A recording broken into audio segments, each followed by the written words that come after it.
What's happening, YouTube? Caliber here. We're here to do a 7 deadly sins video, guys, and we are going to be talking about the reroll process in this game. Also, don't forget to follow me on Twitch TV on the banner above here, guys. If you guys want to watch some of this content live, I'll be streaming all this week from 6 a.m. Central Standard Time to 9 a.m. Central Standard Time. We may be going further on than that, but we will see. All right, so you start off this reroll process, guys. You can go through it the first time you watch the story.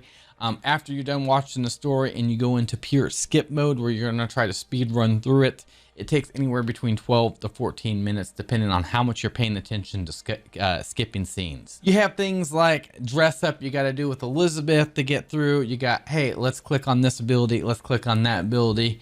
Little bit of tutorial stuff to get through, and then you finally reach that point where you're able to do your summons. Now there's a bunch of different characters in this game that people are highly looking after. There's a whole bunch of different tier lists. As you can see from some of these tier lists, you got a tier list here, a tier list here, a tier list here, and every one of these is kind of similar to each other. Some of them varying on characters. Use tier lists to your best judgment.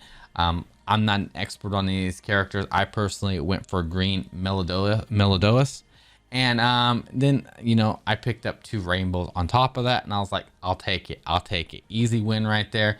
If you're gonna go ahead and do some rolls, I would just try to get at least 2 rainbows. Pick a character you really want, maybe a character that's on that tier, one of those tier lists there, that you really would like to get your hands on, and then try to get another rainbow on top of that, because you do get 2 different pool chances to get rainbows. All right, so with these SSRs, guys, you turn around, you go through this really cool cutscene.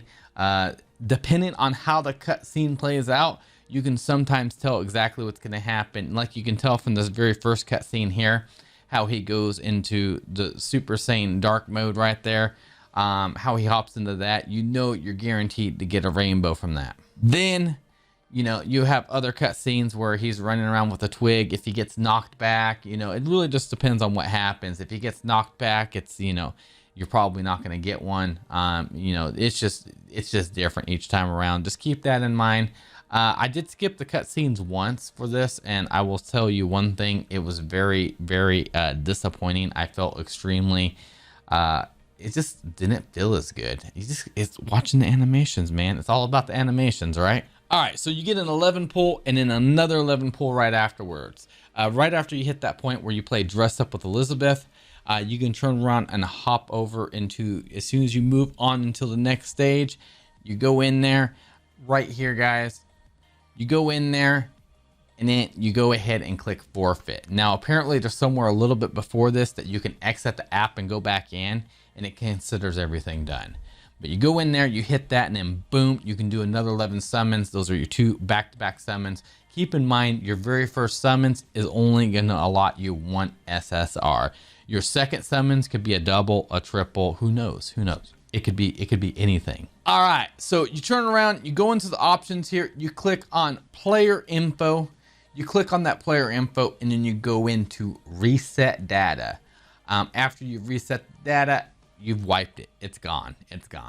You can then turn around and go back through and go through that process. Try to make it a fast run. 10 to 12 minutes is, I think, what, you know, typical fast running, if you're paying attention, if you're not multitasking, forgetting it's sitting there, that you can get through this. And that's gonna pretty much wrap it up for me. I would give you guys my personal advice on what characters to use.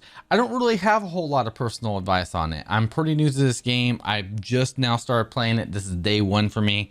I will say green Meliodas, the characters, some of the main characters in the game, like him, you have to use for the story mode, and having an upgraded hard-hitting version of him is not a bad idea to have. Having some good AoE to clear through the story fast is not a bad idea either. So keep that in mind. One thing I did find is Elizabeth. Elizabeth has a nice little AoE ability. I think it's the original one you use, and it was pretty nice just to clear content with her. But honestly, anybody you can get with a good, solid AoE ability will help you get through this stuff a little bit quicker. And if you guys enjoyed this content, hit that like button, hit that subscribe button, turn on notifications. And if you want to see more epic, deadly 7 epic deadly sins. Whew, I do too much epic 7 content, guys. If you want to see more 7 deadly sins content, go ahead and leave a comment below. Leave a comment below. You know what? Just say 7 epic sins, okay? 7 epic sins. Leave a comment below. We'll know what you're talking about. We'll know what you're talking about. Catch you guys later. Have a good one.